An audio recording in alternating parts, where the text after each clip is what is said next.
asking yourself, Cindy, why would you do such a thing? Why would you unblock these people who obviously upset you enough that you blocked them in the first place? Well, the reason is because I'm going to do a Q&A very soon, probably like within the next couple days, and I want everybody to be able to ask their questions, even the trolls. I want all of those juicy questions to be asked because I would like to address them finally. So anyway, and also it's an experiment, just to see what happens. Hello my fellow internet citizens and welcome to another video. Yes, I'm back after doing everything Cindy's fans advised me in the comments, getting a job, getting a life, going to therapy, trying to end myself. Unfortunately, none of it worked, so you'll have to put up with me for a little longer. When Cindy announced she was going to be unblocking everyone on her channel and doing Q&A video, I was quite excited. I thought, wow, is she finally going to be open to answering the hard questions? Will there be some taking of responsibility? Will she prove me wrong and actually grow? You can imagine my disappointment when the Q&A turned out the way it did. So let's talk about it. As always, my videos are on the longer side because I always like to provide as much context and receipts as possible, so feel free to use the chapters to skip around the sections you care about the most. Under her community post, Cindy received over 200 questions, which of course means she couldn't answer all of them, which is totally understandable. The thing about Q&As, and specifically when you point out that you will be unblocking the haters so that they can also ask the hard questions, is that you're expected to answer those hard questions. Most often, that would be the most liked ones, and Cindy did answer quite a few of those, but she also wasted time not only repeating herself constantly, answering very similar questions, but also picked up many that had no likes or were not interesting at all and avoided the actually important stuff she should have been addressing. This is something I always find incredibly frustrating with many influencers. They will literally do anything but address the issues people are wanting them to. It should be so easy. Even if the answer or the apology were to be half-assed or a lie, it would still be something. Instead, these people just act like the problem doesn't exist, because that's the mature thing to do apparently. Cindy does the very same thing. Aside from that, Cindy was clearly very unprepared for this Q&A. YouTube is her job, and it is a legit job, as many like to point out. Usually, a YouTuber who puts some effort into their work would look through the comment section, pick out the most liked or interesting questions, making sure there isn't much repetition, and answer them. Cindy instead just opened the post and went down the comments, constantly reading repeating questions and again skipping the important ones. It genuinely baffled my mind how little effort she puts into her channel and her work, while claiming how busy and hardworking she is. On this screenshot of the comment section, I've included only the comments that were there before Cindy filmed her video, so no older than 9 days at the time of taking the screenshot. I highlighted in red the questions Cindy answered, and in yellow the questions with over 10 likes she didn't address. I will get to those later at the video. To finally get to the point, let's first get the most useless and boring questions out of the way. Once again, I'd like to remind you that Cindy has some serious allegations against her that people want her to address. Instead, she thought it was worth it to answer questions like these. Have you heard about the show Crazy Ex-Girlfriend?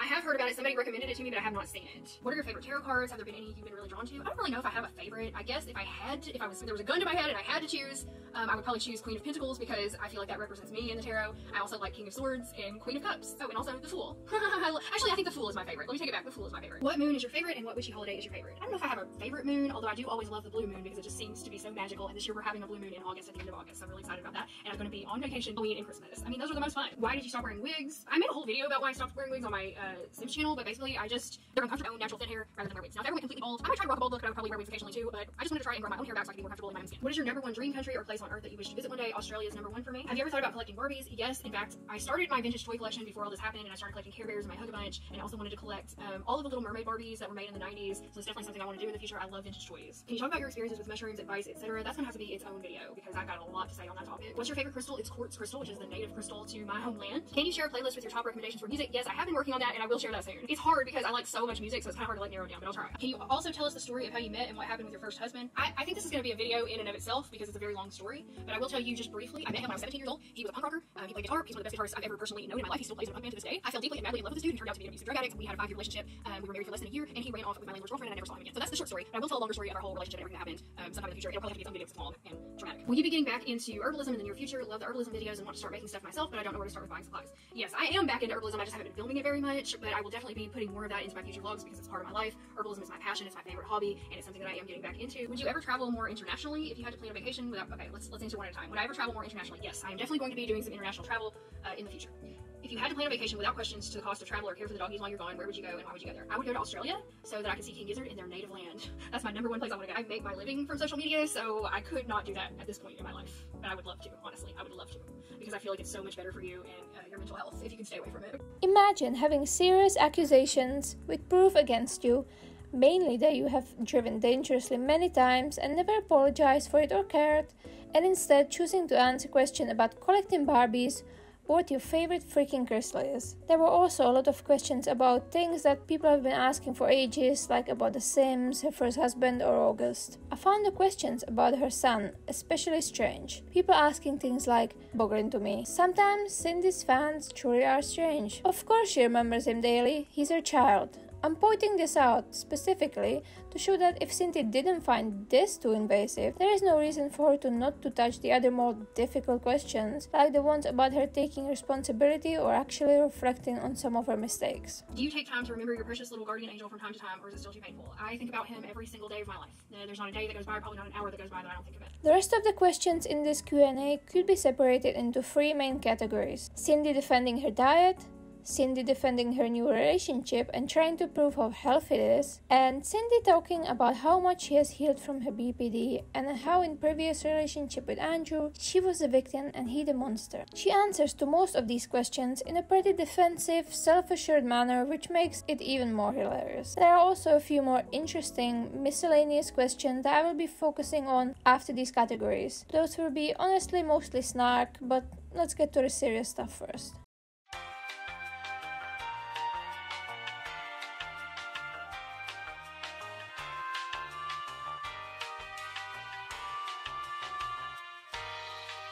What was a life-changing experience that made you want to start dieting?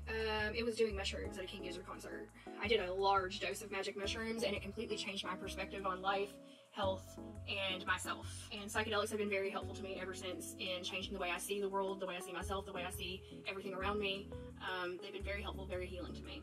Cindy's existing substance issues aside, I find it kind of hilarious how this experience was healing to her, considering it happened before everything with Andrew went down. Looking at the state Cindy was even before the breakup, it really makes you wonder what healing means for her. If the trip was healing and changed her life in a big way, why did she still refuse therapy, was not independent, and clung to Andrew? Anyway, let's move on. Do you find being on the carnivore diet has made you fearful of eating normally again? Do you wish to slowly transition to a more standard diet or still remain low carb? I don't think being on the carnivore diet has made me fearful of eating normally again. I don't think it has to do with the carnivore diet specifically. I think it's just I am afraid that I'm going to go back to being a sugar binging monster again. But I don't think that's from the carnivore diet. I think that's just from because I was able to lose weight and get off of sugar. I'm afraid to eat foods that might be gateway foods back to sugar addiction, if that makes sense. The language Cindy uses is 100% concerning. Saying things like vegetables being a gateway food into being a monster again are not normal worries or a healthy way of thinking. And while carnivore diet might not be something that causes or is in itself an eating disorder, extreme restriction is something that facilitates them. Orthorexia, anyone? And let us once again remember that Cindy hasn't been doing the correct version of carnivore diet ever. Even a regular, right carnivore diet lacks long-term studies, but one doesn't have to be a scientist to know Cindy's diet is plain not healthy. Do you think you have an eating disorder, or at the very least have some disordered eating habits?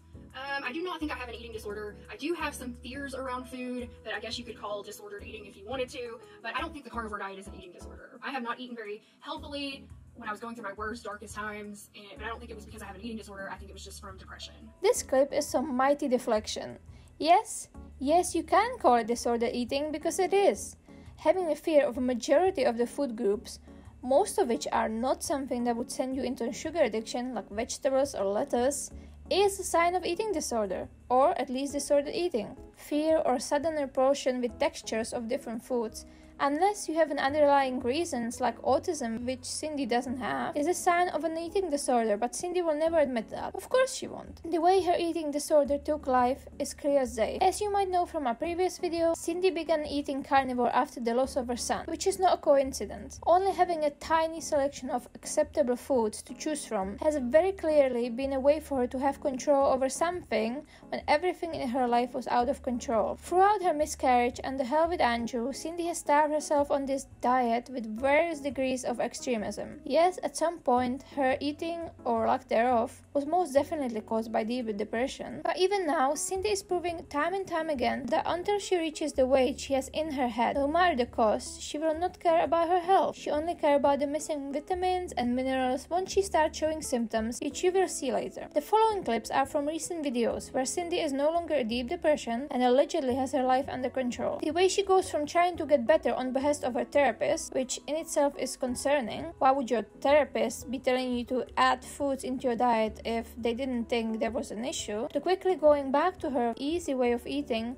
when she didn't lose any weight one time speaks volumes. They are tearing down the McDonald's by my house, which sucks for me because I get like 80% of my food from there, but it did kind of motivate me to start cooking for myself more than I have been. Just because I want to get a little bit more variety in my diet. I'm feeling a lot better now. I'm feeling a lot more like I can cook for myself again. I'm not so depressed anymore. So yeah, I want to start cooking. I want to get some steaks, and surprise, surprise, I'm going to get some avocados and make some guacamole for myself. So I do want to start slowly introducing a few more foods back into my diet. I'm not going crazy with it because I am still like kind of carb phobic and I don't want to gain weight. But I have been talking to my therapist about this, and she thinks it's a good idea for me to add back in like one thing that I think I can tolerate maybe per week. So I'm going to start with avocados because I have still been able to eat guacamole. I like the texture, I like the taste. So we're going to make some of that today.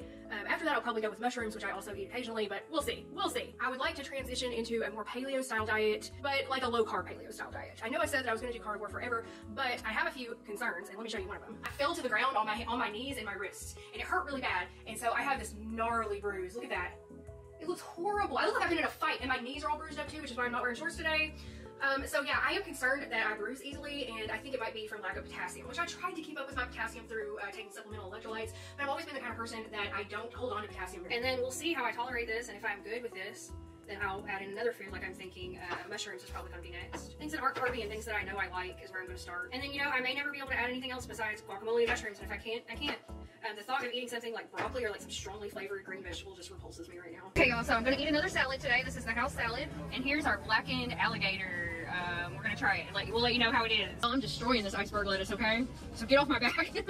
Just kidding. Okay, y'all, I demolished that salad. I cannot eat any more of it. That was a lot of onion, but it was really good. I didn't eat croutons, but I ate all that fucking lettuce and ranch. I'm going to eat this salad with this iceberg lettuce with ginger dressing at Osaka. I'm going to eat this. Wait, how much of my salad did I eat? A lot. All right, like half at least. Perfect. So I'm about to cook something for myself. It's like 1 p.m. I haven't had anything to eat today, and I'm so hungry. So I'm gonna make an omelet, which is something I don't think I've ever made on a video before, and if I have, it's been a long ass time. So I'm gonna make a bacon and cheese omelet, and I'm gonna eat it with a little bit of salsa. I'm still not doing great about adding vegetables. I have eaten a little bit of guacamole, a little bit of mushrooms, and a little bit of salsa, and that's all I've been able to add back. This past weekend, I had margaritas and plum wine, and that was not good. I am never drinking any more sugary drinks ever again because I did not lose any weight. And I know it was because of the margaritas and the stupid ass plum wine, even though I love it. I can't have margaritas and plum wine in the same weekend. It's too much. Too much sugar for my body to handle. Okay, y'all, I'm about to do my weigh-in now. I'm really nervous about it because I have not been sticking strictly to carnivore. I've been more ketovore over the past couple weeks, and I am just really nervous that I haven't lost any weight or that I've actually gained, especially because I've been eating more on the weekends. But let's weigh in and see where I stand. 135.4. That was first thing in the morning with no clothes on. I weigh 135.4, I believe is what it was. And that means I've lost 2.2 pounds. I am just like hovering at 135. And I think part of the reason for that is because I've been eating more frequently on the weekends whenever I'm like hanging out with this guy I'm dating. Like I tend to eat like 2 or 3 times a day when I'm not used to doing that. I have not been fasting, and I have not been eating 100% carnivore. I've been eating more towards like ketovore because like over the weekend I had a salad. I've been eating some mushrooms and avocado here and there. I really would like to get back into a more strict carnivore diet, but I'm going to talk to you about that after we get back from Old Navy, and I need to go get some lunch as well. I'm back home and I wanted to talk about my carnivore diet, my fasting, my supplements, just everything related to my diet and health, what I'm doing right now and what I'm about to change. So the carnivore diet is something I still believe in. I still think it's healthy for some people, not everyone of course, but I still think that it's been overall very beneficial for me. It's been the only thing I've ever been able to stick to, and it's helped me lose a lot of weight. I've lost 97 pounds in fact over the past, I guess it's taken me 2 years to lose 97 pounds, but the bulk of it was lost on the carnivore diet over the past year, or probably, I don't even think it's been a year honestly. I started out losing weight by counting calories, and I did keto for a while, then I think I went back to counting calories, and I lost a little weight doing those things, but nothing compared to what I lost when I went carnivore. Now that being said, I didn't always do carnivore in the most healthy way, especially when I was really, really depressed after Andrew and I split up, and I was just living on, you know, sometimes I wouldn't eat at all, and when I did eat, it was very little, or it was just like a beef patty a day or something. I'm doing much better with my eating now, which is probably why it's more difficult for me to lose weight now, because I am eating several times a day, and I'm eating more varied foods and stuff. So over the past couple weeks, I've been adding back some vegetables, because my goal is to eventually transition to a more paleo style diet, although I have to be honest with you, I'm super freaked out about it, and I am not enjoying the process. I don't like eating vegetables, I don't like them, I don't like the texture, and quite frankly, they scare me, and I'm afraid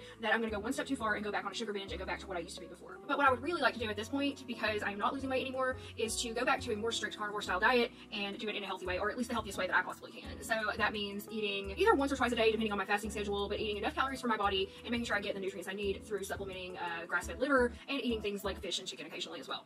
Most of my diet is definitely going to be ribeye steak and butter because that's what I enjoy and that's how I feel the best when I eat that way. But I am going to take a couple supplements just to make sure that I'm getting everything that I need. As I said earlier, I still have another at least 10 pounds to lose, maybe more. Once I've lost that 10 pounds, I'll reevaluate, but I don't want to go into maintenance mode until I've lost all the weight I need to lose. And right now I'm in maintenance mode, and which is great. I know I can maintain my weight and still venture out and eat some vegetables and different foods and things, but I'm not ready to maintain, and I'm ready to keep losing. So starting tonight, with my next meal, which I'm gonna cook steaks in the air fryer, I am going back to pretty much strict carnivore, except for this weekend. I did promise I was gonna eat a vegetable and make roasted Brussels sprouts first, so I will do that. But after that, I am gonna go back to pretty much strict carnivore for a while, just until I feel like I'm losing again, or I feel like I have control again. So my new plan going forward is more hardcore kind of carnivore diet, with the occasional exception for vegetables and supplements, and I'm gonna be cooking more food at home, mostly steaks, honestly, mostly steaks, but occasionally burgers or maybe sausages, maybe chicken, wings or chicken legs occasionally, and when I go out I might have some fish from time to time, scallops, things like that. But I'm also going to take some supplements, like I always supplement electrolytes. Right now I'm supplementing vitamin K, which has helped a lot with my bruising. I'll also be supplementing grass-fed liver a couple times a week. I just get the freeze-dried kind, which I'll show you in a minute, and then of course my collagen that also includes vitamin C.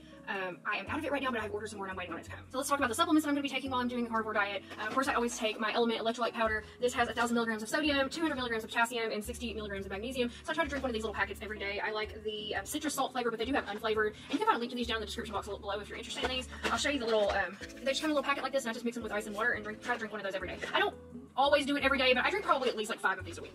Then next I'm going to be supplementing with my grass-fed beef liver. This brand right here is Wholesome Wellness. It's a potent superfood rich with vitamin A, B12, CoQ10, zinc, copper, folate, choline, and hyaluronic acid. Pasture-raised, grass-fed, and fully inspected, made with the highest standards. I don't know how true that is, but it's just desiccated, dried beef liver in capsules, and I'll show you what it looks like. Because I hate the taste of liver and organ meats, I cannot eat them, so I just eat them in these little capsules. Here's what they look like. And I'll supplement with that a couple of times a week because you don't want to go crazy. You don't want to do too much on the beef liver. So I'll take these a couple times a week. And then on the days when I don't take the beef liver, I will supplement with vitamin K2. Beef liver has a whole lot of vitamin K2 in it, so I don't want to take it at the same time that I take this supplement. So those are the only supplements that I'm going to take. And then of course I'm going to try to eat more seafood, chicken, different types of meats and stuff. A couple more updates. First, Diet Coke update. I have cut down significantly on the amount of Diet Coke I drink, or Coke Zero, either one. I kind of drink them interchangeably. But I don't have any in my house right now. I didn't get any when I went and got lunch today. Like, I'm trying to keep it to a couple times a week right now. There's no way in hell I'm cutting them out completely immediately, but I am cutting back a lot. Just because I know it's not healthy, I know it's not good for you, and I just got really hooked on them and it's kind of hard to cut them out, but I'm trying like slowly to cut them out. Alcohol update. I do not drink during the week at all anymore, unless something comes up where I happen to go out or something, which is not common during the week for me. I have not been drinking during the week at all. I only drink on the weekends, and not even every day on the weekends. Just like if we go out to dinner, I'll have a couple of drinks. Sometimes we'll go to a bar, sometimes we'll have like some drinks at the beach or something, but like I'm not drinking regularly anymore at all. I'm only drinking like socially. So just wanted to let you know about that. There was a while there when things were really dark and I was drinking every single day at home by myself, just getting drunk all the time, but I don't do that anymore. I only get drunk on the weekends now, so I'm like a normal American, right? There was a time there when I was just drinking, like my drinking was out of control, and I'm lucky that I didn't become an alcoholic, honestly. Next topic. We're gonna talk about vitamin C, y'all, because I'm seriously concerned I might have scurvy, okay? You don't get scurvy on the carnivore diet. Fresh meat has plenty of vitamin C to prevent and even treat scurvy. I had this nasty bruise, which now does not look that bad. Okay, you can kind of see it. I feel like the lighting's bad, but it's right here. It was nasty over the weekend, and that started out in my last vlog where I showed you like I felt like something bit me on my arm and I scratched it. It's at that same exact place, but it turned into like this huge nasty bruise with like blood pooling underneath it, and I was like, okay, something is wrong here, and I'm just bruising like crazy all over my arms and legs. So I thought that the vitamin K was helping. Turns out it wasn't. I think it's a vitamin C deficiency. Now I was taking vitamin C in my collagen, but then I found out that vitamin C is destroyed by heat, and I was putting that in my coffee, so now I'm wondering how much of that I was even absorbing or even getting into my system to be able to absorb. So I went to Walmart yesterday and I bought these supplements, Super C, 1,000 milligrams of vitamin C. And it also includes B vitamins, green tea, ginseng, and turmeric extracts. But it has 1,000 milligrams of vitamin C, which is 1,111% of your daily value. It also has thiamine, vitamin B6, and vitamin B12 in it. I didn't buy it for those. I bought it for the vitamin C, and the B vitamins are just a plus. So I'm going to be taking these every day, 2 of these every day, which is the recommended serving size, for about a week to see if I can replenish my vitamin C levels. And then after that, I'll probably continue taking these a couple times a week, and I will also continue to eat lemons. So I also bought some lemons at Walmart, which I showed you earlier. I'm going to be drinking these in my water and my iced tea pretty much every day, every time I get a drink. I am no longer drinking Diet Coke, except for I do have some Coke Zeros in my fridge from the weekend, but I'm only going to drink like 1 or 2 of those a week. I mean, I have really cut down on those. And lemon doesn't taste good in those, so I'm trying to get my vitamin C, so I'm just going to stick with water and tea. I will still occasionally eat a salad, which you saw me eat in my last vlog. Usually on the weekends I eat salads, and then I will occasionally eat like a mushroom or a little bit of guacamole here or there. But for the most part, especially during the week when I'm here by myself, I'm mostly still just eating meat, but I am going to be supplementing now with vitamin C. I supplement with my liver, my collagen, and the vitamin K as well. So I do actually want to start taking a multivitamin instead of the individual supplements. So if you know of any good multivitamins for women, leave it down in the comments below. Also, I have a fear of going off the the rails if I start introducing a bunch of new foods back into my diet, because the simplicity of carnivore really, really works for me. When I don't have to make those decisions about, oh, could I eat this salad or not? Should I eat this vegetable or not? When I don't have to make those decisions, it just works so much better for me. Like, I'm able to say, is that meat? Nope, then I don't eat it. And it sounds restrictive, but it's actually really liberating to me personally. I don't know, it just works with my fucked up brain, I guess. Could you talk a bit about why you chose the carnivore diet and how you found making the switch in the beginning? Was it difficult to stick with? I went carnivore because I tried going keto and I was still having sugar cravings and not losing weight like I wanted to. So then, just going down the keto rabbit hole, I found out about the carnivore diet and thought, I'm gonna try it because I'm desperate. My insulin resistance was out of control, my PCOS was out of control, and I was like, I have to do something about my health. I cannot live like this anymore. So I was like, I'm gonna try it. And yes, it was very hard for the first couple of weeks. It was very difficult. But after you get through that first few weeks, it became the easiest thing I've ever done. It is so easy for me to stick to now. I'm like not even tempted by sugar or carbs or any other food. Like, all I really want to eat is meat and eggs and cheese occasionally. What are some new dishes that you're looking forward to trying while expanding your diet? Well, I'm not expanding my diet anymore, but I am gonna try to eat a little bit more seafood and stuff. What did the guy you're dating say that made you change your mind about carnivore and start introducing veggies to your diet? He didn't say anything. He's not the reason why I did it. I did it because I was worried that I was bruising very easily, so I felt like I must have been missing out on something. So I actually started, like I said, the first time I ate a salad was when I was with Lodain, and then I started supplementing K2 for my bruising and thought maybe I should eat some vegetables, but yeah, I didn't have anything to do with him. Although he does encourage me to eat vegetables and he thinks I should, I do what I want to do still.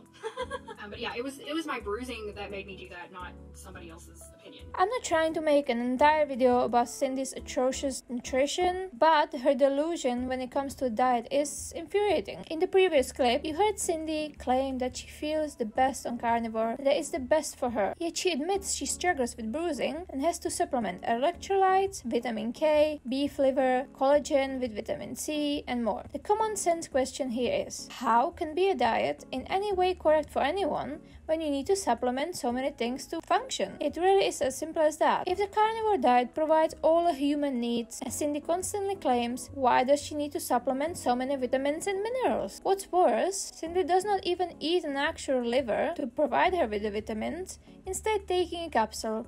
And she also continues to eat nothing but steak, even though she claims she will try to eat more different types of meats, which still hasn't really happened. To this day, we have yet to see Cindy eat fish. It is also painfully obvious Cindy doesn't understand that it takes a while for the reserves of vitamins and minerals in your body to deplete. Some vitamins and minerals will actually take months before body starts showing outward signs of deficiency. Cindy's assurance about doing better with her drinking is also not very calming, considering she claims she only drinks socially, but in every single date or outing we have seen her in the recent videos, she ends up drunk. You can still be an alcoholic even when you drink only in social situations. These are very common. In this video, she is on a date with Limbs and drinks so much he has to drive to a liquor store and buy more alcohol for them. Does that sound healthy to you? Realized that we were running out of booze, so we had to take a quick trip to the liquor store, and it was a very beautiful drive to get there. We stopped at a place called Washita Liquor, which was the closest to our cabins. It was a small place, but it was alright. And then we went in and bought some Johnny Walker and tequila. The next morning I woke up and I could only find one of my shoes. Now I do still want to stick with the carnivore diet besides the lemon juice and the supplements. I know people are like, Cindy, why don't you get some blood tests done instead of just taking random supplements to try to solve your problem? Well, I am getting blood tests done. I'm scheduled for blood tests at my doctor's appointment later this month, so I will let you know about those. And they're just to check all of my markers to make sure everything's okay. Hopefully by then I will no longer be vitamin C deficient. I don't think I have any other deficiencies. I don't have any other symptoms of any other deficiencies, but who knows? I might. And if I do, no, I will not be quitting the carnivore diet. I will just supplement whatever needs to be supplemented, or like if I need to eat more seafood, or if I need to eat more liver or whatever. Of course, I don't eat liver. I supplement with liver. But yeah, whatever I need to do so that I can stay on the carnivore diet so that I can continue my health journey. This argument is extra frustrating because this is Cindy's first ever blood test that we know of ever since starting carnivore. Months upon months of extreme diet change, and this August will be the first time Cindy will be tested. Not to mention, she is basically going to be superdosed on vitamin C, which she's religiously taking now, which will skew her results anyway.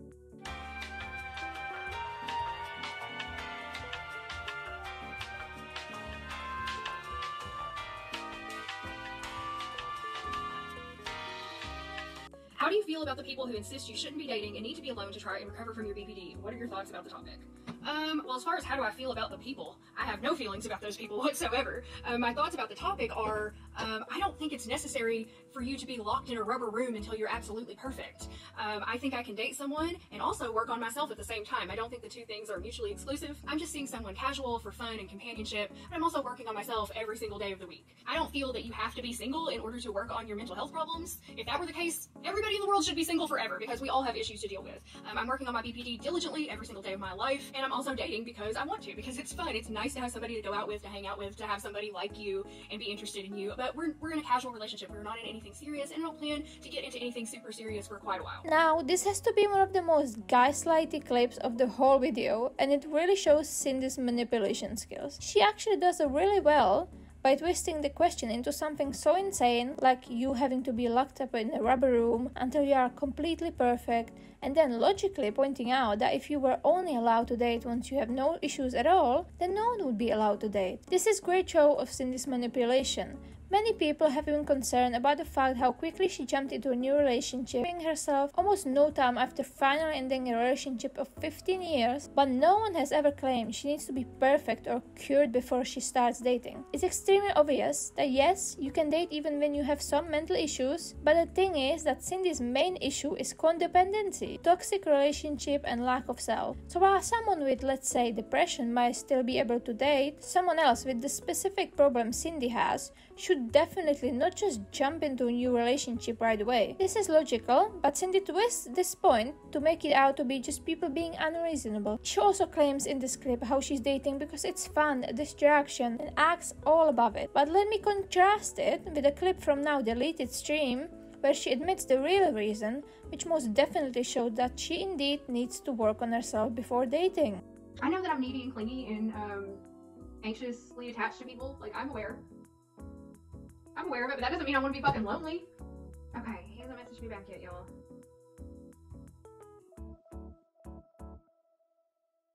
What kills me is it shows that he's active on here. But I gotta stop being so anxious about it. Like, I'm sure he's just, ugh, why am I like this? Why am I like this? How long would I wait till I moved a guy in again? I mean, I do it pretty fast, to be honest with you. If I fall in love with somebody, that's it. So, I mean, I move quickly. I don't know what to say. Does this sound like healing to you? Does this sound like a situation that a mentally stunted 40-year-old woman with extreme dependency issues should put herself into a month or two after a traumatic breakup and a few months into starting therapy? I'm not negating the fact that seeing men being interested in her might give Cindy some confidence and hope for the future, but it still means that the goal of her life is finding another person to complete her. Can I truly heal, truly become independent, while your end goal is still to find another Andrew, only better? Okay, next question. How do you think your new relationship impacts on your recovery? You've mentioned many times that due to your BPD, you tend to absorb other people's personalities. Not other people's personalities, aspects of other people's personalities. Jump into relationships, become attached. And you've also mentioned you wanted to give yourself time and space to heal and work on your recovery. Do you find yourself doing stuff for him instead of... Okay, this is multiple questions here, so let me just slow down for a second. How do you think your relationship impacts on your recovery? Well, I don't really feel like it's a relationship yet. I'm just dating someone. We have not defined any kind of terms that this is a relationship. We're just hanging out on the weekends and seeing each other. 4 to 6 days later. The first thing I wanted to talk about is my relationship status. People constantly ask me about this, and I've said numerous times that it's nothing serious. We're just dating. We're just seeing each other. But something has changed a little bit. So over the weekend, we did have the relationship defined discussion. Like, what are we? Where is this going? You know, what is this kind of discussion? And turns out I've got a boyfriend now, so in the future I will be referring to the guy I'm dating as my boyfriend. Yeah, we just decided to take that step and become kind of official with each other. So as far as how it impacts my recovery, I think it's been really good for my recovery because it's, first of all, it's given me hope that there are better men out there than Andrew. Even if it doesn't work out with this guy, I know that I have other options now. It's given me confidence in that I see that I can do better than Andrew and that I deserve better and that there are, you know, there is the possibility of a better relationship out there for me. So I think it's done me a lot of good to date someone else and just see the other possibilities that are out there. In the past, I have jumped into relationships too quickly and become attached to guys too quickly, but that's something that I'm not doing now. I am taking this slow. Several days later. So tomorrow, I'm going to be meeting my boyfriend's mom for the first time, and I'm really nervous about it.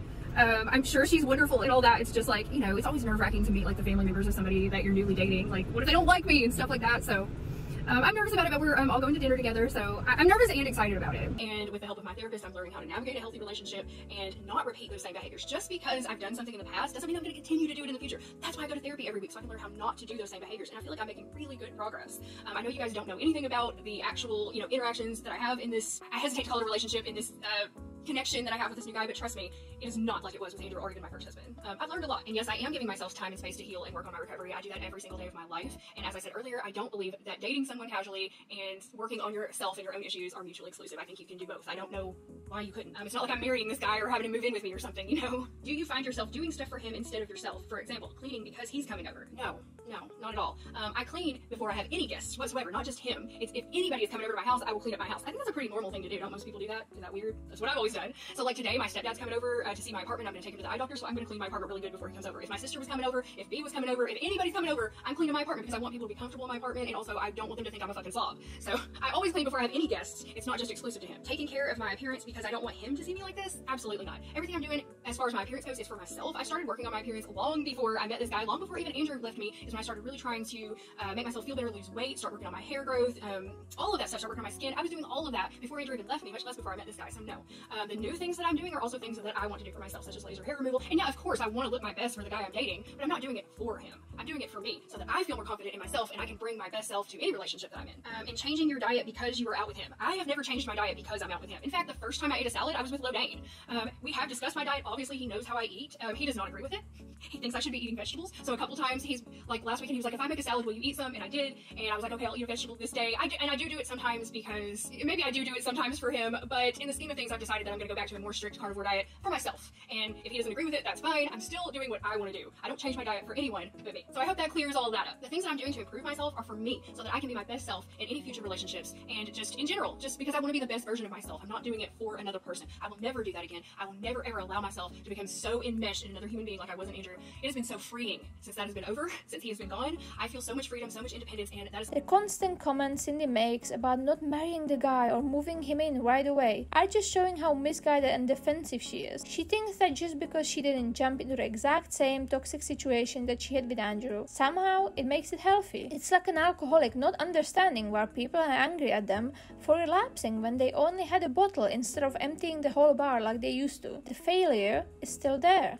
The lack of focus on recovery is still there. Only now, there is denial and delusion on top of it. Is there a part of you that's afraid that if things don't work out with the person you are dating, you will spiral and fall back into using unhealthy coping mechanisms such as alcohol? Not really. I feel like I'm at a place now where if things didn't work out between us, I would be disappointed, I would be sad. But I'm not gonna lose my fucking shit like I did over Andrew, because I've only been dating this guy for like less than 2 months. So it's not gonna be the same impact on me as losing my husband of 15 years, you know? So yeah, I would be sad, I would be disappointed, but I don't think I would go off on it. You know, I might drink one night, but I don't think I would go off on a bender. No. Be honest. Okay, if it wasn't for the guy you were dating, would you have gotten detached from fuckface and or possibly taken him back again? I would never, ever have taken him back again, no matter what. Once I found out about the baby situation, there was no way in hell I would ever take him back. And have to see the child that he created with somebody else? No, never would I have taken him back. I would have detached from him eventually. Would have I detached from him as quickly? Probably not. How sure are you that this recent progress you have made is not due in large part to dating this new guy? And do you think it's bad if it is? I think I kind of already answered this a couple of times. I think that he definitely has contributed to my progress, like moving faster, because he's given me hope and a little bit more confidence and shown me that there are other things out there besides Andrew. So yeah, I definitely think it's boosted my progress. But I also think by now, even if I weren't dating anyone, I would have been moving on from Andrew at this point. But yeah, he's helped me. Dating someone else has definitely helped me. It would be a lie to say that it hadn't. But I also think in large part, my progress is due to accepting the fact that Andrew and I are over. And once I found out about the baby and the mistress and stuff, like, that kind of solidified in my mind that I cannot be with him. And then also my therapy has been helping me so much. I go every week, except for last week when my therapist was on vacation, but every other week I go and I work through this stuff. And it helps a lot. It really does. And I do the work every day. So I think in large part it's been therapy. It's been accepting the fact that this relationship is over and is not what I thought it was, which is very hard for me to accept and cope with, but I have. And it's also finding confidence in myself, meeting new friends, going out and doing things, living on my own. That has all contributed to my progress. And yeah, of course, finding someone else to date who is so much better than Andrew, of course, has helped me out a lot too. And I think that's only a small part of what's contributed to my progress over the past few months. Cindy does seem somewhat self-aware in this section, but still isn't willing to admit the effect this new guy had on her. You see, Cindy has now deleted a few of her recent live streams. Unfortunately, don't have the one before the stream where she starts texting the guy, which you will see later. But anyone who's followed Cindy can vouch that before she started talking to him, there was a very stark difference. Cindy was still in shambles from Andrew, still obviously very depressed, drinking, low, just days before she began talking to this new man. And once she did, you can see the almost day and night difference. It is like his attention became a serotonin-laced drug, and only when she starts talking to this man did Cindy start to seemingly actually get over Andrew. There has been months of crying in near every video or stream, mental breakdowns, complete desperation, until the moment she starts texting with this man. Since then, Cindy has been on cloud 9. But hey, If she claims he isn't, why she suddenly rose above it all? We should believe her, no? Here are the clips from the stream where Cindy started talking to the now boyfriend known as Limbs. Feel free to make up your own mind about if her behavior seems healthy, and like dating is only a fun game for her, and ponder about why she would want to remove this from her channel. So y'all, I told you I was talking to this guy. He just texted me because I told him I was going to stream. He just texted me, "Are you ready to let me see your YouTube channel yet?" And I said, "No, I think it's going to scare you away because I've been a bit crazy over the past few months." And he said, "So does that mean you're trying to ease me into it so that I'm not so scared later?" He just said that makes him more nervous than less. I think I'm going to run this guy off already.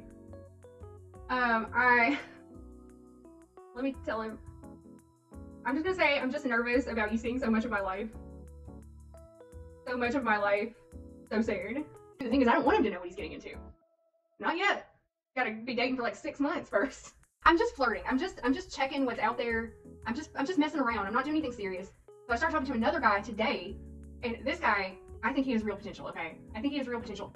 He likes a lot of the same things I like to do. He likes to travel. He doesn't have kids. We have a lot of things in common, and he's very, very smart and funny, and I like him. And he lives in my town too, not like an hour and a half away. So it's crazy. Is it really a good idea for me to be dating right now? I think it is. Because if I don't date somebody right now, I don't think I can survive this. And maybe that's pathetic and sad, but I don't care. Like, I have to do what I have to do to get through this. And I want to date. I want to go out. I want to hang out with people. I want to go out. I want to have fun. I'm not looking to get married. I'm not looking to jump into some serious relationship. I just want to have fun. I want to improve my self-esteem. I want to feel like somebody's interested in me. I want to be distracted. Yes, a distraction. Thank you. Oh, he messaged me again. He messaged me again.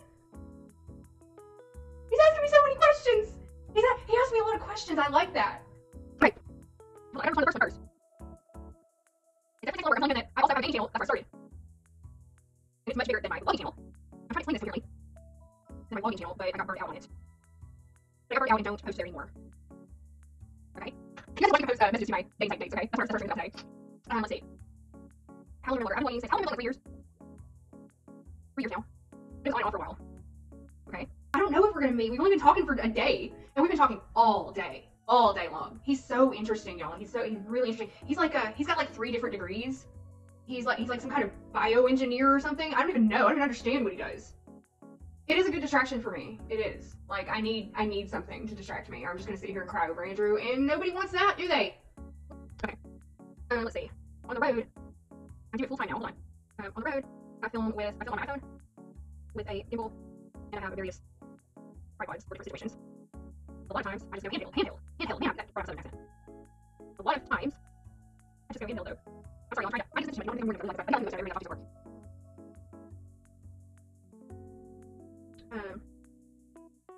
If friends are with me, I will get them to too. And we guys to make sure it's not stupid. Before I said it, I said, it's also main channel, that's where I started. So if you're on my channel, I never have anymore. I've been going for 3 years now, it's on for a while, it's full time now. On the road, I film people, and I have various tripods for different situations, make sure something bullshit. Yes, I did, okay? So make sure, don't look stupid, because I'm super smart. A lot of times handheld though, if you're with me, I'm gonna do too. And I'd love to see that debug channel. But I know he likes to do some recreational things that I like to do, if you know what I'm saying. And that pretty much captured my attention. He hasn't messaged me back yet. What if I said something stupid? Don't just let him. Okay, I won't respond. I get needy. I have to stop myself. I have to stop because I want to be like, "Are you there? I'm sorry. I didn't say anything wrong." He still hasn't messaged me back. I'm getting anxious. It's been a while. It's been too long. I gotta message him something. I can't stand it. I need the combo. Mushrooms and sausage. I think I could get both of those from this dude. I think I could. Why does this guy not message me back, y'all? I have this fear that, like, any guy I talk to is going to be clever enough to find my YouTube channel and then be like, "Oh, fuck no, I don't want any part of that shit," and not talk to me anymore. Oh, he messaged me back. I'm not gonna tell you what he said because he might be identifying information. Hold on.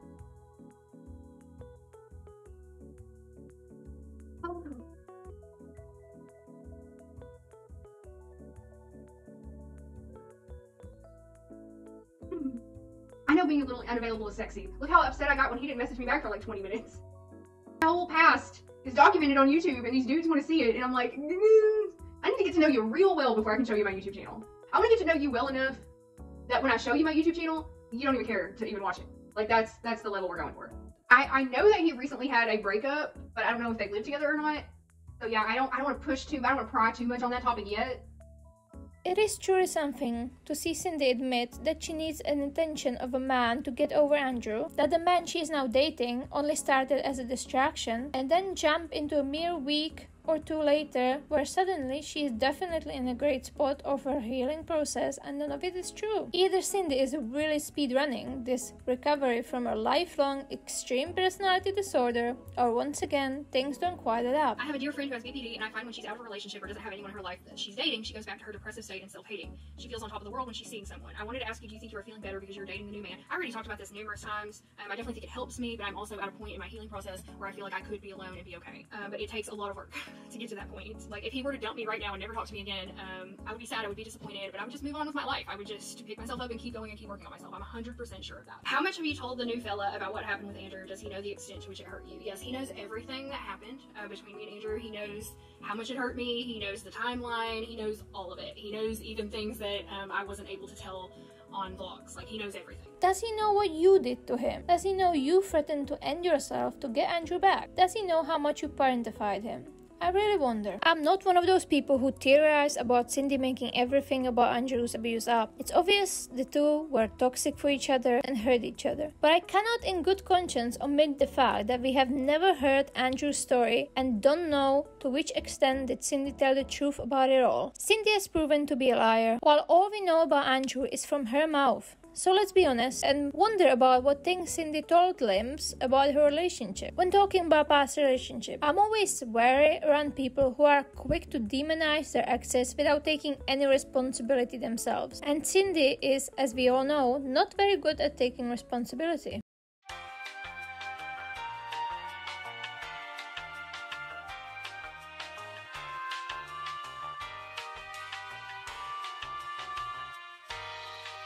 This section of the Q&A is basically Cindy patting herself on the back and giving out advice, which really is admirable considering how much work she still has to do. Before this man, she was a pile of desperation, and she has hardly been going to therapy for a few months, but hey, some of the advice she gives is okay. I only wonder how much she actually heeds it, and how much of it is masking. How do you share with the people in your life that you have BPD, especially a romantic interest? This is something I struggle with and have received negative reactions from those around me when sharing a diagnosis. You seem so carefree and strong. How do you do it? Well, it used to be really hard for me. I didn't ever want to tell people because of the stigma surrounding it, but now I just tell them. I don't know. I just feel like I just want to get this out of the way up front. So the guy that I'm dating, I told him on our first date. I was like, I have borderline personality disorder, and I just want to tell you that. I was like, I'm in therapy for it. I'm on medication.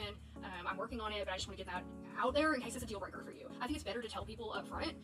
That way, if you're going to find out real quick what kind of person they are. If they're judgmental, if they think that's going to be a deal breaker. He did ask me questions about it, like my symptoms and everything, and I talked to him about all of that. So I just tell people now. I used to be afraid, but you just, you know, I don't know, I just tell people. If it's somebody that I feel is going to be, you know, part of my life. If it's just an acquaintance or something, I'm not going to just come out and be like, hey, I got BPD, you know. But if it's somebody that I feel like I want, you know, that might become a part of my life in the future, I feel like I should know up front. Next question. What are the most valuable skills you've learned in therapy so far, and what have you leaned on to stay strong through this period of your life? Well, I've leaned on my family and friends. I can't help but intercept here. Family? The family she didn't even tell her and Andrew were broken up until a crazy ex-fan finding their info online did. The family which didn't even know Cindy was doing YouTube until then. The family from which she has only seen her stepfather twice and her brother once until now, since she's been living in Arkansas. I just find it hilarious, sorry. And as far as the most valuable skills I've learned in therapy, the one that I just talked about, taking it 1 minute at a time, one thing at a time, that was very helpful to me in the very beginning. In the very beginning when things were so hard and I didn't even think I could live through another hour, just trying to focus on the next minute, trying to focus on one task, instead of becoming overwhelmed and thinking I'm never gonna get through this and trying to think into the future and stuff. Sometimes you just can't do that, and you just have to think about what's right in front of you. That was the first skill that I learned that was very, very helpful. Another skill that I learned that was very helpful was learning how to stop myself whenever my emotions were going out of control, and learning how to regulate myself. And I'm not 100% perfect at that, but I'm much, much better at it. Like, I can stop myself if I feel like I'm about to have like a breakdown. I can stop myself, I can calm myself. Now I learned many techniques to calm myself, such as putting water on my face, taking a bath, breathing exercises, physically laying on the floor, putting my legs on the wall, a lot of physical things that I can do to stop myself from having a really bad episode. Those were very helpful. And then the most helpful thing that I'm using right now is something called Facing the Facts. So I am very anxious and I have severe abandonment issues, and I am terrified that everyone I care about is going to abandon me because they always have before. So if I start feeling like someone is ghosting me, or not talking to me, or going to abandon me, I have learned how to deal with that. And it hasn't been easy, but I have learned it. He still hasn't messaged me back. I'm getting anxious. It's been a while. It's been too long. So, for instance, let's say I have a friend who hasn't texted me in a couple of days, and I think my BPD brain immediately thinks she hates me, she never wants to talk to me again, I did something wrong, she doesn't want to be my friend anymore, she's ghosting me, and I have to stop myself, and I start having those thoughts, and I have to think, what are the facts of the situation? Not what I feel, what are the facts of the situation? So I will say to myself, okay, the facts are, we have had no argument, she has done nothing to make me think that she doesn't want to be my friend anymore. I have done nothing wrong to her. She's probably just busy with work or family or whatever, and she's gonna text me soon, or maybe I'll even text her and check in. So I just have to sit down and reframe the way I see things, because having BPD, I always go to worst case scenario. Everyone hates me, they don't love me, they don't want to be around me, they want to leave me, and I have to stop and say, that's not true, that's not true, that's just your trauma talking, and let's think about the facts of the situation. So that's the most helpful skill that I'm using regularly right now, and the thing that I'm working on the most right now is to try to just rebuild those pathways in my brain where I automatically go to abandonment, pain, you know, they're gonna leave me, to that's ridiculous, Cindy, and there's no reason to think that, and let's just face the facts and face reality here. So that's been very helpful to me, and it's hard, and I practice that almost every day. Like, my sister didn't text me back for a day, and I was like, she hates me, but she just texted me back just now. She didn't hate me. She was just busy with her kids and stuff. So I feel like I'm doing very well. I feel like I'm making a lot of progress there, but it's not easy for someone like me who has these severe abandonment issues. It's something I'm definitely working on every day. My fiance has BPD, and things have been really hard for him. I'm wondering what's the best thing you've learned that helps you with your BPD. I think I talked about that earlier, the skills that I've learned. But one thing I would say is get therapy. With BPD, the only treatment is therapy. You need to find a therapist who specializes in borderline personality disorder and get into therapy for the rest of your life. And that's the biggest thing I would advise. I wish I would have done it years and years ago. What are some new boundaries that you're setting going into the new relationship? Some boundaries that I'm setting are, I will not be moving in with anyone. I will not be getting engaged or married to anyone. I want to keep distance between us so that I can maintain my independence. It's very important to me that I maintain my independent self outside of the relationship. That's something I'm working very hard on, something that I'm adamant about. And this guy is not like the other men that I've been with. He's not somebody who wants to swoop in and have a codependent relationship. He has his own life, I have my own life, and I'm very much enjoying that. It makes me feel good about myself, it makes me feel independent, and I like it. I never want to enmesh my life with another human being the way I did with Andrew ever again. I was miserable for a decade, and I didn't even see it at the time, but now I do, and now I see how much happier I am, and how much happier I will be to be in some kind of healthy relationship in the future. So my boundary is that I will be maintaining my independence no matter who I'm in a relationship with in the future. In all honesty, all Cindy says here does sound like a reasonable thing to do. She's saying all the right things, but it's left to be seen if she actually follows her own advice. While yes, she hasn't engaged or moved in with Limbs yet, she still got into the boyfriend-girlfriend relationship with the first guy she found a connection with right after everything that happened with Andrew. With her claiming they aren't anything serious, then promptly becoming an item days later, just like with her dramatic leaving of social media only to be back 4 days later. I can't help but wait for the video where she tells us they are moving together or engaging, but this time is totally different and healthy. The rest of this section could pretty much be called Rewriting the History, Andrew edition. What perspectives did you gain on Andrew's and yours relationship now that you've had time apart? Can you name specific red flags in your interactions or his behavior over the years? Yes. Now that I've had time away from him and I've really been able to reflect on the relationship, I see so many things that were wrong for so long. We basically had no life outside of each other, and that is just so unhealthy, and it just turned into this toxic mess of codependence. Also, he lied to me for so many years, and there were so many things that I would just sweep under the rug or ignore or just tell myself, you know, lie to myself about because I didn't want to believe he was lying to me and stuff. I can look back and see so many red flags starting from the very beginning of our relationship. There were red flags that I just ignored because I was just in love with him. I just adored him, and I wanted to hold on to that fantasy I had of him instead of who he really was. And that was sick, and it caused me a lot of pain and grief. And I have learned from that and will never do that again. But yeah, there were definitely red flags. I feel he was probably cheating on me for our entire relationship now. Now that I look back, I feel he was probably cheating on me the entire time. You've stated in past vlogs that you abused Andrew, and I'm sure you didn't mean physically, but can you elaborate on what you meant by that? Yeah, well, no, there was no physical abuse between us ever, on his side or my side. What I meant by that is just living with a person with BPD can be very difficult when it's untreated. And when we were together, most of the time I didn't even know I had BPD, and when I did get treatment for it. The main thing that I did is parentify him, and he took care of me, but he was very nurturing, and I always felt like he enjoyed doing that, and he liked doing that. Later I found out that it became a burden to him, which I can understand completely.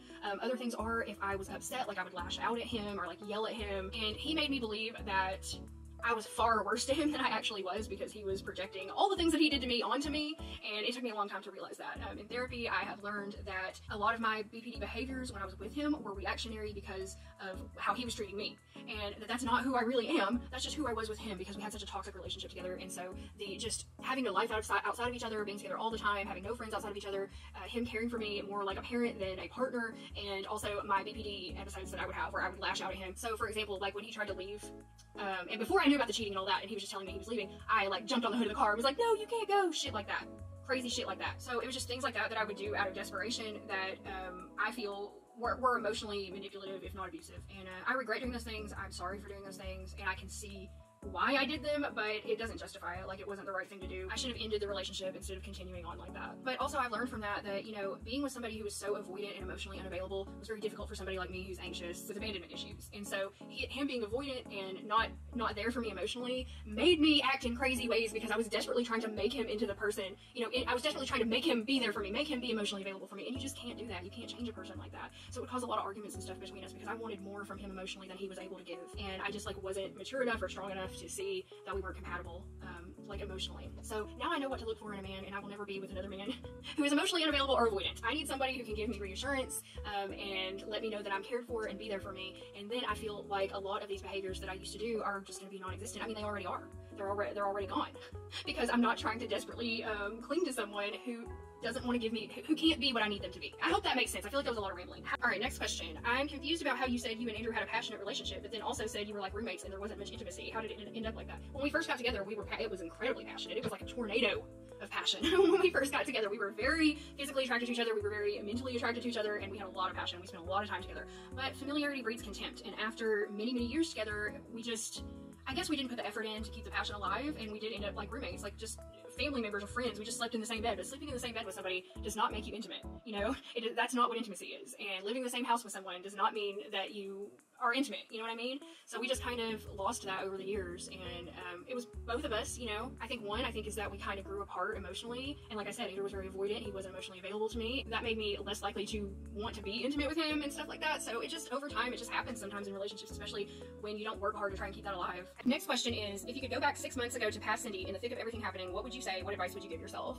I would grab myself by the shoulders and I would shake myself and I would say, leave his ass right now. He is not who you think he is, and he is about to destroy your world. Leave him right now. Trust me. That's what I would tell myself. I would say, let go of him, go back to Arkansas, and don't give him a second fucking thought. I gave Andrew way too many chances, and he was just playing me the whole time, and I wish I could just go back and just let go. The day that he left me in January, I wish I would have just said, fine, fucking go. I never want to see you again, packed up my shit, came to Arkansas, and started getting over it right then. What would you tell your past self about your current situation? I think I already answered that. I would tell my past self to fucking get out now, and you're gonna be better for it, and there's something better out there for you. What advice would you give to make it any easier or better now? Get out. Get away from Andrew. It's not a good relationship. He's not what you think he is. You need to go. Cindy does the thing she does, where she seemingly takes responsibility and admits fault, but then quickly trivializes it. Suddenly, Andrew was totally cheating the whole time, and wouldn't you know, most of Cindy's abuse was reactionary to his. How convenient. Even the parentifying of Andrew she did was actually not her fault because he was nurturing?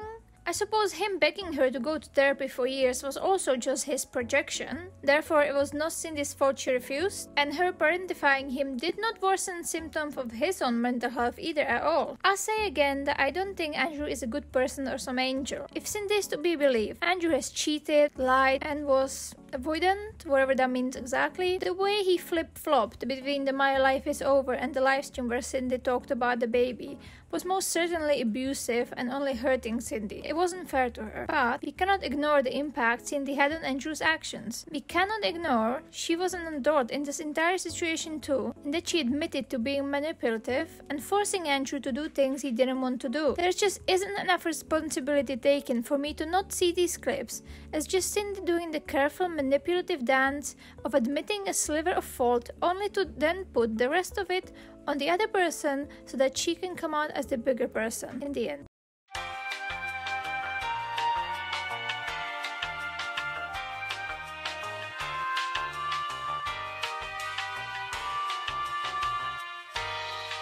Do you have any short-term goals for yourself, like buying another house in the next couple years, traveling more, tattoos, piercings? I do have some short-term goals. I do not plan on buying a house anytime soon. I am going to be traveling more. As far as tattoos and piercings, yes, I'm planning a tattoo on my left forearm very soon. I do want to get a couple more piercings, and after I get my skin removal surgery, then I'm going to start working on a full sleeve tattoo. But I have to wait till I get my skin removal surgery because obviously, you know, you can't get it tattooed. Do you have any long-term goals or dreams you'd like to work towards? Yes, I think I just talked about that. My dream is honestly to write a book about the native herbs of the Ouachita Mountains. So I am going to be pursuing that. I'm going to start pursuing it very soon, actually. And I'd like to do that. I would like to do that in the next 5 years, like complete it in the next 5 years, but it may take me 10 because there's a lot of plants around here, and I have to take samples of them, figure out their history, and how to use them, and I think it's going to be a really rewarding and awesome project, and that's really what I want to do with my life. Now, it isn't my intention to make fun of someone's dream, but yeah, there are plenty of books about the plants of Arkansas, and so I kind of don't get why this is Cindy's big dream. She also doesn't seem to be able to push herself to even go out, not to mention into nature, not to mention in every season or weather. So I'm having a really hard time imagining her putting all this enormous effort into this book that it would take to finish it. But if she's giving herself 10 years to do it, maybe she can manage. Now that you've had time to settle, do you ever regret moving back to Arkansas? Absolutely not. Never. Not at all. I'm so happy I moved back here. I love it here. I love my town. I love being around my friends, my family.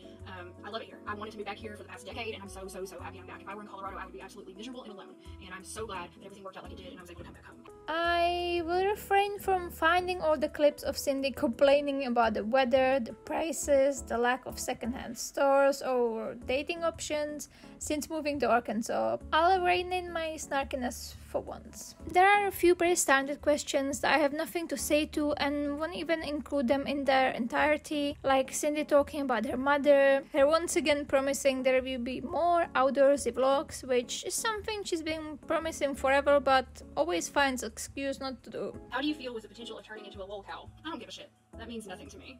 If people want to laugh at me or talk shit about me, that's their problem, not mine. It used to bother me, but it doesn't anymore. What people think of me is none of my business, and that's how it's gonna stay. Firstly, sorry to say, but you are a lol cow. And secondly, a part of being a lol cow is the fact that said person is so delusional and so closed off to criticism, they fall into this place where there's nothing else to do but make fun of how delusional they are. Like you, Cindy. People who accept criticism instead of deleting it and who are aware that they can make mistakes like everybody else and can be called out on them, don't become lol cows. You know, people like you who automatically throws all people who don't lick your ass into the category of haters or trolls. Your snark sub is full of ex-fans who began with the best intention and still hope for you to get your shit together, but accepting that might be a pill too hard to swallow. We also know you do read the sub regularly, so maybe you give a shit a little bit more than you claim? What is your response to some of your mods speaking out against you and not supporting your decision to unblock all the people they worked hard to remove from your channel? Well, first of all, I've never seen any of my mods speak out against me. If that exists somewhere, please let me know, but I've never seen that, and any of my mods know that they can come to me anytime and discuss any issue that they have with me, so nobody has come to me with any of that. And as far as your decision to unblock all the people they worked hard to remove from your channel, mods cannot remove people permanently from my channel. They can only do that, I believe, in live streams, but 99.9% of the people that were blocked on my channel, I blocked myself. And I have the ultimate decision to block or unblock anyone on my channel. It's my channel. So I've never seen my mods say anything like that. I don't know where you're getting this from. Now, I want to say this question is really strangely worded, and it indeed makes no sense when the person insists about mods being mad at Cindy for unblocking people. These comments, which you can see here on the screen, were from two mods responding to a post about Cindy's reinstated channel memberships. As you can see, they didn't complain about Cindy unblocking people, but instead about having the balls to make channel memberships, when she already barely delivers her main channel content and puts any effort into it, asking her biggest fanatics, fans, for more money after their livestream donations dried up.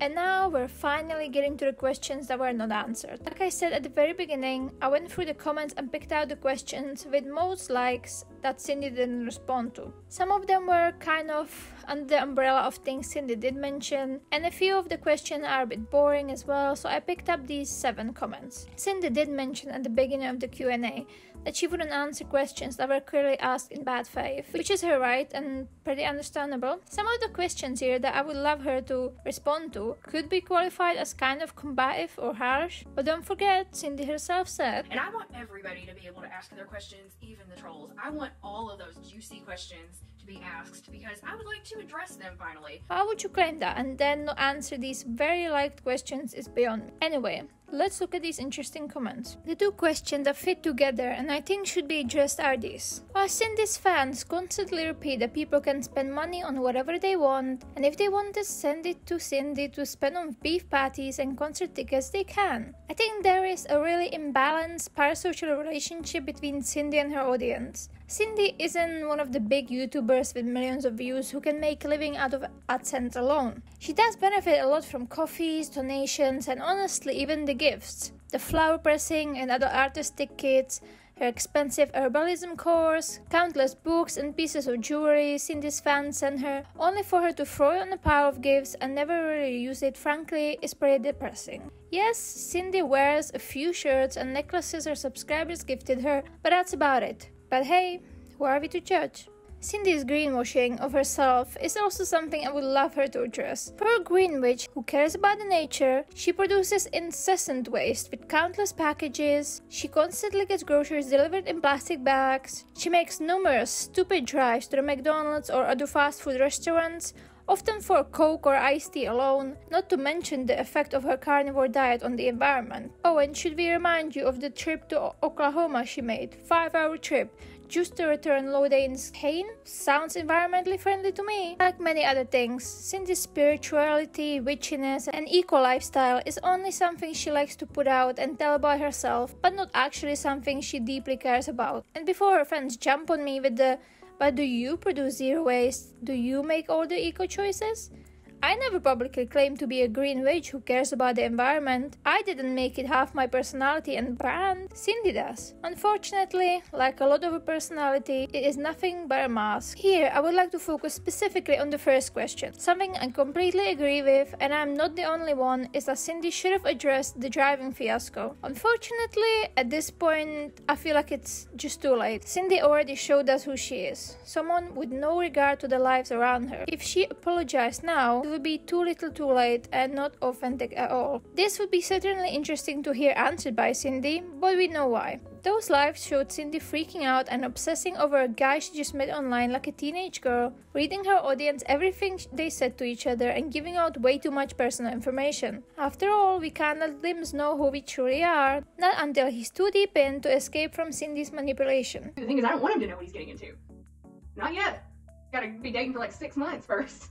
This one is similar. Yes, he is a rebound. Or is he a serious boyfriend? Or just some harmless fun? Can't keep up with the facts these days. This comment is just hilarious, honestly. It's definitely too snarky for Cindy to entertain, but I thought I would leave it here.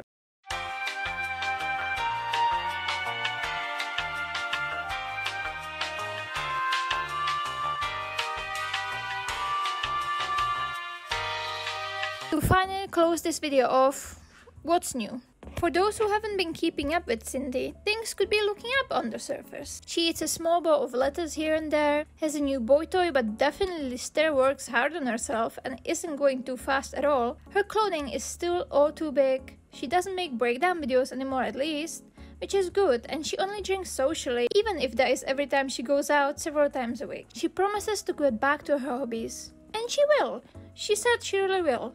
And besides some hateful remarks, Andrew seems to be out of the picture. In some respects, nothing is new. Cindy still contradicts herself, twists reality to suit her, doesn't like taking responsibility, and knows best. All we can do is to continue watching this beautiful car crash like the jobless, hating losers that we are. I hope you enjoyed this video and had fun trying to understand my accent, because apparently the robot voice was a no-no. Can't wait to see all the very thoughtful comments, and bye!